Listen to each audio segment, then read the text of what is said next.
to Unquiet You. Today we're going to talk about a topic, selfish versus selfish. And I think a lot of people have a fear of being selfish and doing things for themselves. And I think that there are two different types of selfish that we can look at.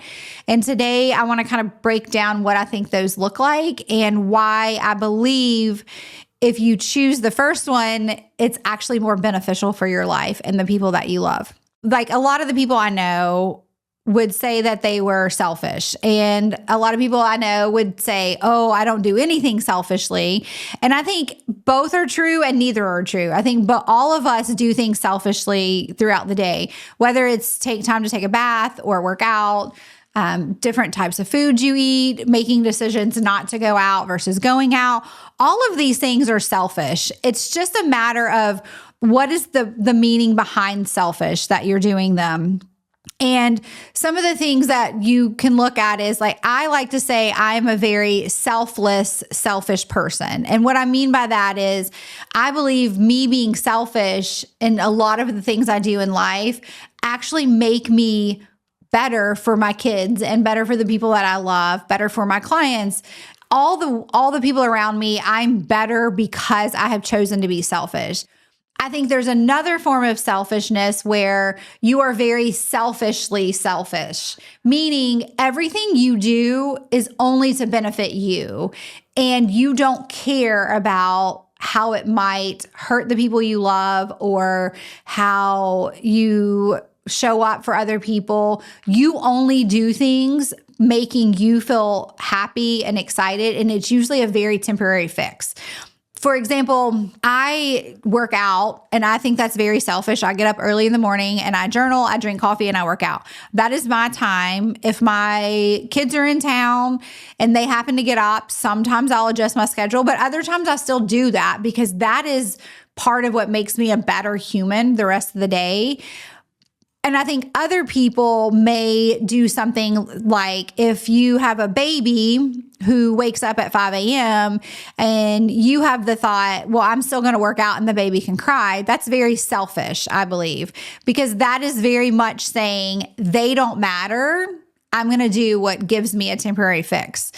And I think sometimes temporary fixes look like not following up with the people that we love, not showing up for the people that we love, and doing something like when you see someone go out and drink heavily because they'll tell themselves they need a night out or they don't want to think about their life, right? They don't want to have to deal with things. So they'll go out and get hammered at the bar, but not think about the repercussions, which is maybe there's someone at home that they're supposed to pick up or do something with, or maybe they need to get up early in the morning with their kids, or maybe they need to show up for their kids or their work, right? Like maybe you go out and you drink heavily at night because you needed a break, but the next morning you have an 8 o'clock meeting with your boss and you don't show up. So then it puts the boss in a bad situation or anything like that. That is very selfish.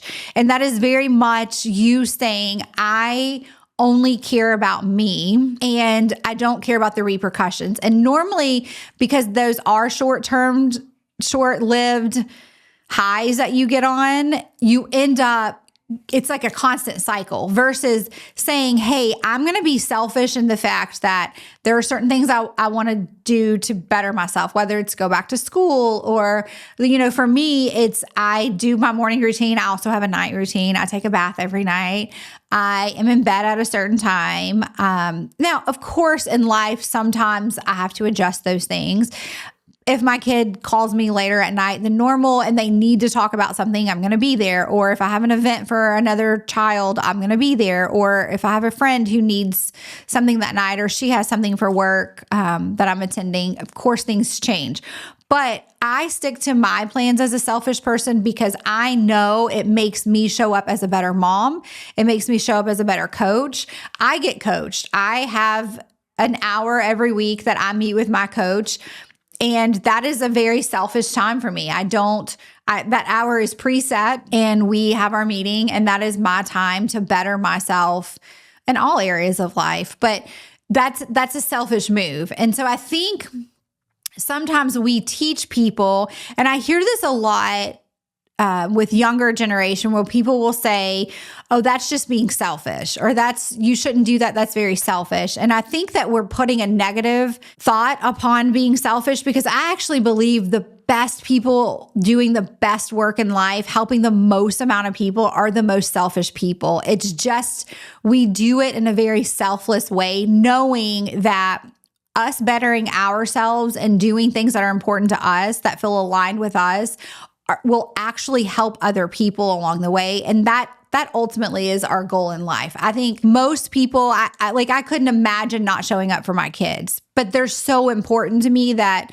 I want to be the best version of me to be able to show up for my kids. And I think learning new skills and learning how to handle emotions and learning how to have hard conversations and doing all the work that I've done makes me be a better mom. And that's what I want to be. I don't want to be a mom who someone can look at and say, well, that's just how she is, or we can't expect much from her. She never shows up. This is, she would rather be doing this than showing up to my stuff. Like, that's just who I want to be internally. I don't want my kids to ever say those things about me. I don't want the people that I love to ever be able to say, she's only focused on herself. She doesn't care about what we want. I think most of us want that in life. I think most of us want to be the type of person who others can count on, to be the type of person who shows up fully aligned, fully available. When I go to my daughter's tennis matches, I don't sit on my phone. I don't take my laptop.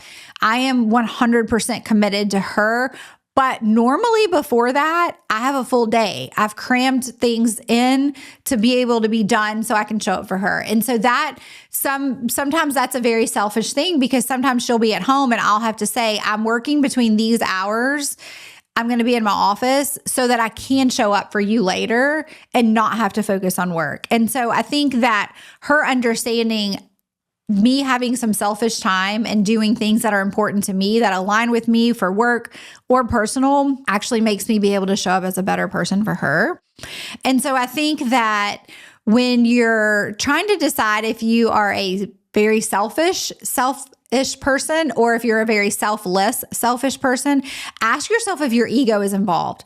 Because more than likely, what I have found is that people who make very selfish decisions that are solely based on their immediate happiness, it always comes from an ego. It comes from avoiding a feeling, avoiding thoughts that don't serve them or make them uncomfortable. It's usually avoiding conversations that are uncomfortable. It's avoiding things that will take them further in life because they need that instant fix. They want that instant moment of happiness. Again, this is where I go back to whether people, go out after a stressful night versus sitting there at home and having a good nourished meal and working out, doing that sort of thing versus looking for a quick fix. And I think checking in to see where your ego is at will give you a huge indicator on what that decision that you're making in that moment is.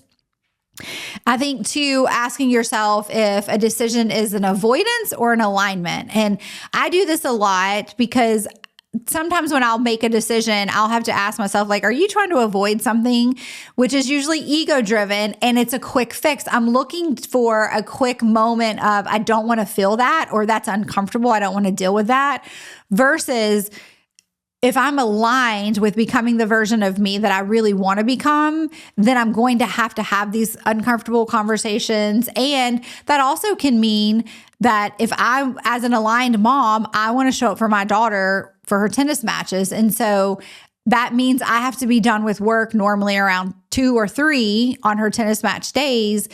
And it can be really uncomfortable to have to move people or to do multiple hours of coaching early on so that I can have the afternoon off.